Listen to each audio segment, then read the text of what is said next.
لوگ حیران تھے کہ اس نے اپنے شوہر کی موت پر بامشکل چند آنسو بہائے۔ اس کی حالت دیکھ کر کوئی بھی یہ کہہ سکتا تھا کہ اسے اپنے شوہر کی موت کا کوئی خاص سبب ہے۔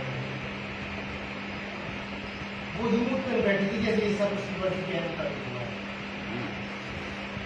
اسے دوسروں کی پرواہ نہیں کرتی کہ وہ کوئی ڈرامہ رچاتی، دوسری سے نہیں زیادہ تو وہ خود پر ہے نظر آتی کہ اس کی چند آنسو نکلے کیسے۔ وہ اپنی اعتباری زندگی سے مطمئن ہو پائی تھی نہ اس نے کبھی اپنے شوہر کو سکھ کا سہارا نہیں دیا۔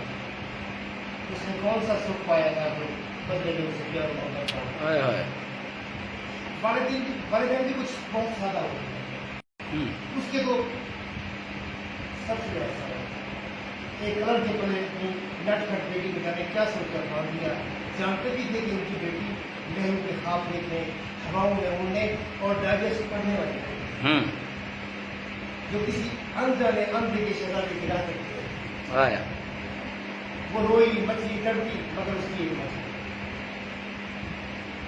آخر اسے اس بیج اور رشتے میں بچنا ہی پڑا۔ باپ یہاں تک رہتی تو بھی ٹھیک تھا مگر کب جب دولہے کی شکل دیکھی تو اس میں سب سے زیادہ ہیرو تو کیا ہوگا وہ تو ویلن بھی نہیں۔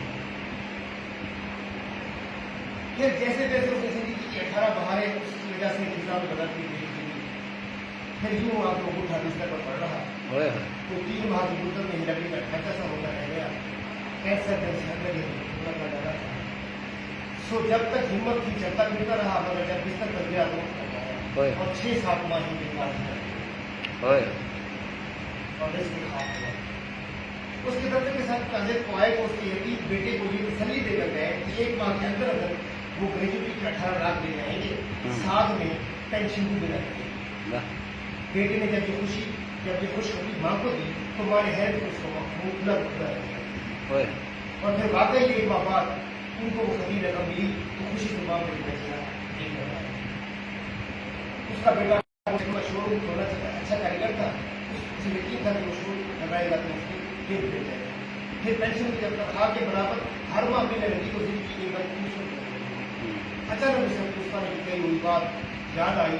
یاد کیا آئی سمجھ ہی اب آئی تھی، بلکہ وہ اس کو ایمان لے آئی تھی کہ ہاتھ زندہ رات کا 12 سال